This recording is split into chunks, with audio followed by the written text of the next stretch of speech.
So I just came back from the hardware store with a piece of, I believe this is a 2x4, 2 feet by 4 feet steel, and that goes with my electro pounce. You can see the stylus here. This is that that pointy part that you don't want to touch. So the electro pounce comes with that blue box and the power cord that goes back behind. You can't really see it. The stylus and this 10-foot cord here. It was up to me to get the grounding cable, the clip, copper clip right there, and then when you look behind here, there's a yellow connector. So those three things was up to me to put that on there. I don't know why that doesn't come with that. Figure these things aren't cheap. I've even seen some forum posts about people who are trying to make them themselves with old microwave capacitors and things like that. But I'm not going to mess around with that stuff because I've seen these things in action before, and I'm not a fan of playing with the white light. But I've been messing around with the dial, and as you can see here, it goes from, these are the volts, it goes from 0 to 120 volts. So I'm just kind of testing to see what I can get away with, and a lot of it has to do with distance, speed, and it's actually, this sounds like me talking about airbrush, and how much voltage you use, but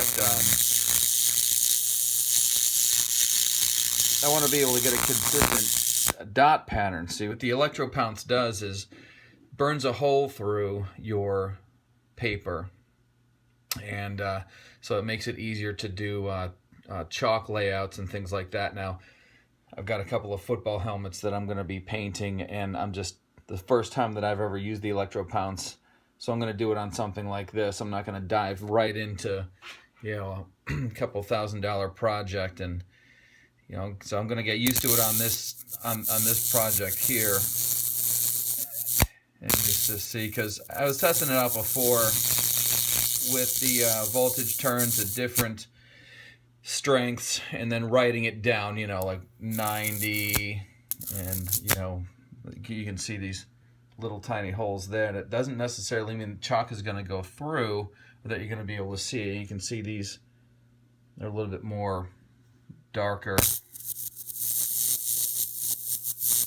and it's got a really neat sound. I mean, it's this is like that mad scientist.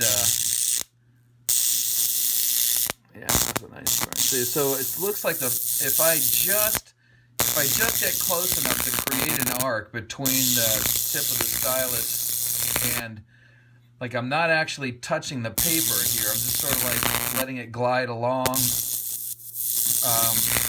maybe a millimeter away, and then if I go too slow, it looks like I'm burning I'm actually cutting, cutting a line and not creating dots. If I press up against the paper, then it looks like I'm not really doing much of anything at all. And then see if I turn it all the way up to 120, I can actually hear it.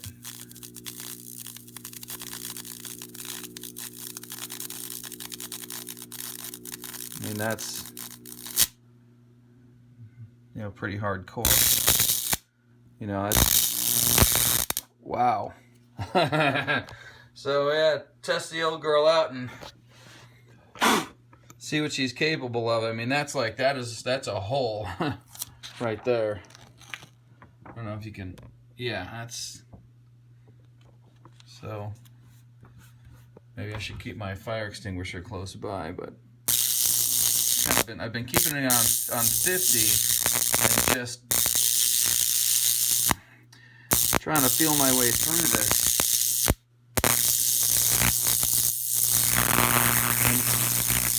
And I'm sure there's a technique, involved, but I'm either gonna have to figure it out for myself, or somebody can reply to this video and tell me, hey, you're doing it wrong.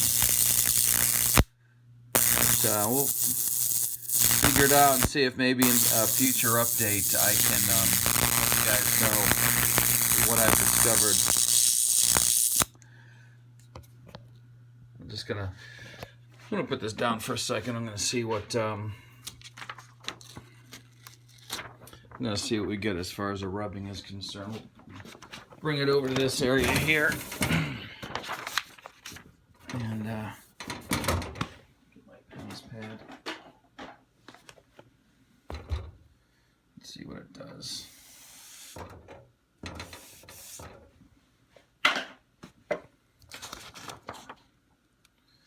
Well, it's pretty dark. It looks like I'm getting a pretty good line out of it.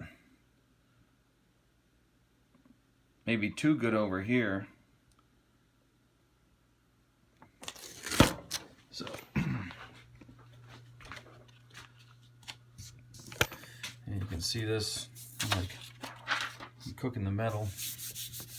Oh yeah, I can feel it. It's got a texture to it. Okay, I'm gonna keep trying this, and I'll be taking some pictures and some updates of like the actual helmets that I'm doing here. So until then, I'll talk to you guys later. Okay, well, anyways, the pound squeal. If you can see it close up, what you'll notice is that these spikes, they don't come down in a absolute point.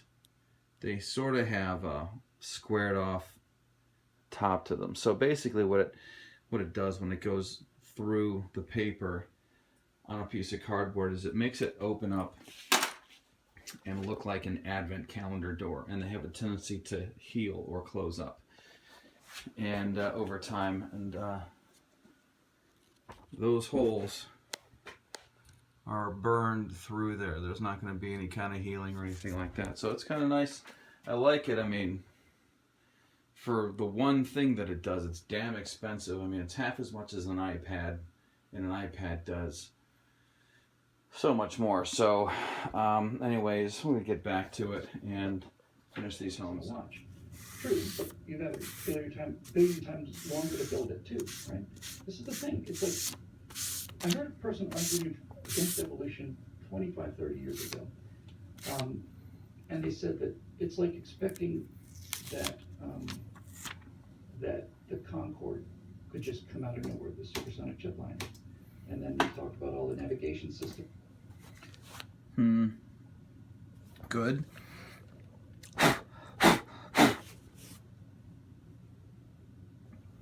And these like teeny little holes, man. It looks really nice.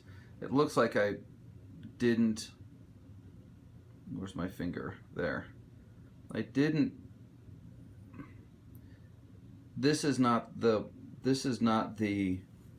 Come on, Dave. This is not the electric pounce not working. This is me not using it.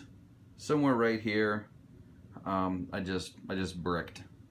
But yeah, I mean, these holes are like really big. They don't need to be that big. But whoops. Anyways, so far I like the way it looks. So I'm gonna give the Electro Pounce another try here. I want to see what I can get away with keeping the stylus right up close to the, where am I? Right up close to the board, to the metal plate, versus just kind of touching it like I was before. Looks like, I get bigger holes, it looks like, but I don't necessarily need them. I want to have more control. I can have smaller holes as long as I can see them. That's fine with me. So I'm just going to run it along this black line here. It sounds a lot nicer too. It doesn't sound like that scientist aggravating sound. Okay, so I'm at 70 volts. I'll just I'm at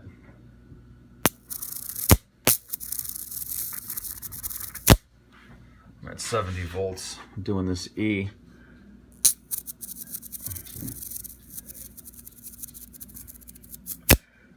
I don't really need to paint anything with it. I just want to see how the chalk lays through this. I'm going to turn it down to what? I'm going to turn it down to 15C and see what it does. We'll see.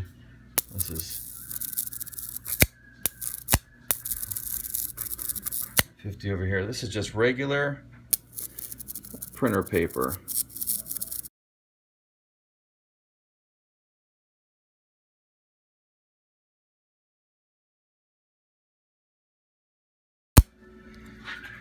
Let's see what happens when we turn it up to, let's put it at, what was that? Was it 70? I've seen people turn this on at 90 for thicker paper, and I've seen them truck right through their letters.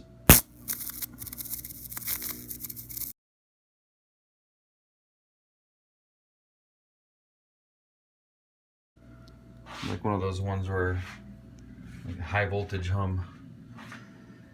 Okay, that was it. I'm gonna turn this down, back down to 70. Just do that. Back up to 90. This was 90. Let's see if did I do that? Oh yeah. Ooh, I can even feel it vibrating. So let's see what it does with the 0.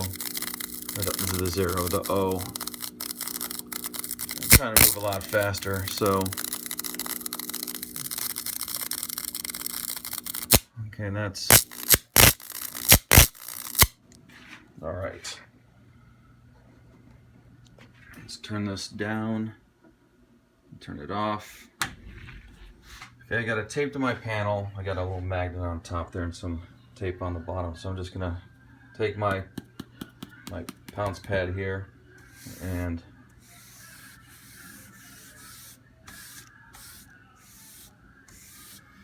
let's see what happens.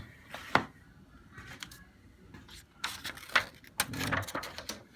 I'm getting just as much of a good line from lower voltages. I mean, it looks a little bit, you can see here how some of these dots look blown out. It doesn't look like I need to turn it up super high to to get a decent line out of it. I would imagine if I'm burning through multiple pages that would be necessary, but these lines look, I mean, these holes, I mean, they're tiny but ultra visible. So yeah, I would totally disregard that portion of my the earlier portion of this video where I'm kind of like floating in between the page and the panel. I'd stick it right to that thing and just like it was a pencil on a piece of paper. Alrighty.